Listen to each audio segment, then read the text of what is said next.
You must have a business card. Well, yes, I do. Thank you. You do? At 13, you have your own business card. Okay, that's a nice start. I'll get in touch with you later. Sure. What do you do?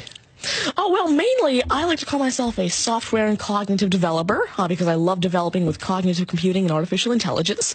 I am an algorithmist. I love working with, designing, and implementing algorithms. I'm a keynote and TEDx speaker. I'm an author. I've written a book, and I'm working on another one about IBM Watson. And, of course, I'm also an IBM champion for cloud and honorary IBM cloud advisor. Oh, where did Hang I on go a second. wrong? Someone just get me a flannel countdown. Do you go to school?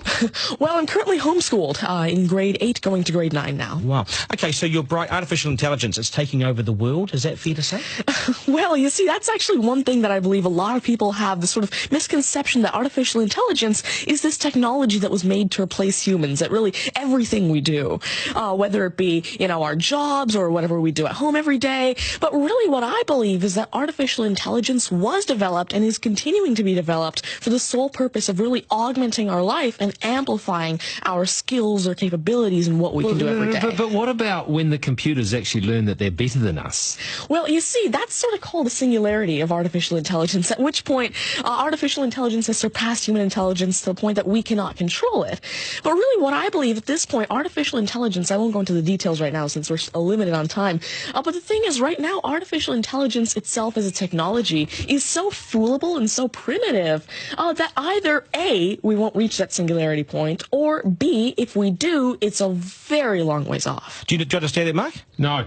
I couldn't. I wanted to take notes for the exam at the end of it. You lost them in the first sentence. Could I perhaps offer you a golf ball? There you go. Thank you very much. You do this YouTube channel, which you teach people. What is that all about, and who is your target audience? Yeah, sure. Now, I actually have a YouTube channel called Tanmay Teaches that I've been running for around 6 years now, and it has over 144 videos and now 22,000 subscribers.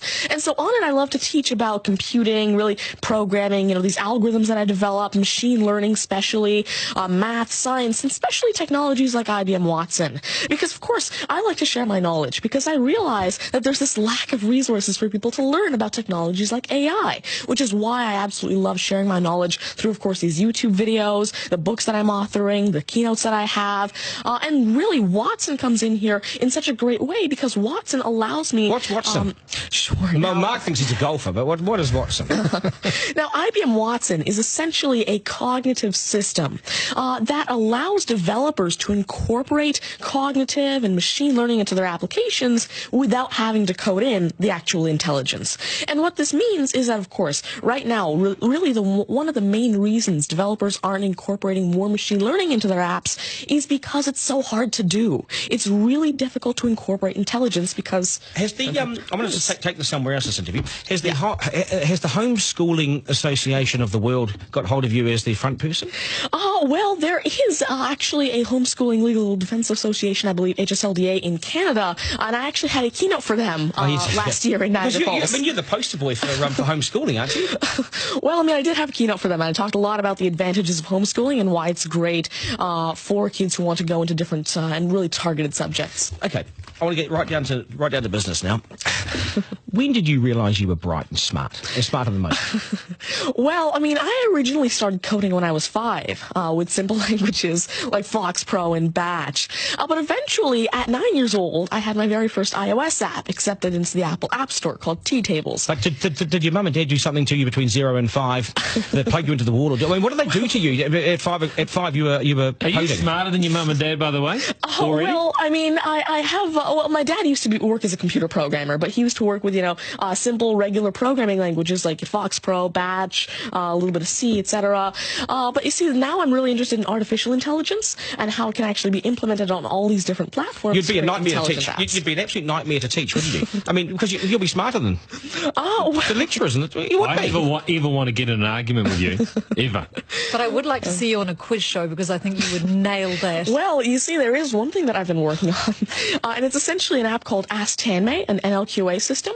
And so essentially it's a system that can take your natural language questions and answer them for you using Watson and artificial intelligence. And actually, the original reason why I made Ask Tanmay, there's an Indian version of the Who Wants to Be a Millionaire show called KBC, which I originally wanted Ask Tanmay to play. So that actually ties in quite a bit with what I wanted to do. It's nice to see you. Do you get, because you're homeschooled, you wouldn't go to school dances and things like that, would you? School socials and things? Do you well, I actually used to be regularly schooled until grade 6. Right. Then I became homeschooled, and so of course I still do have my This is friends still from a school. victory for public schools. Take that golf ball Yep.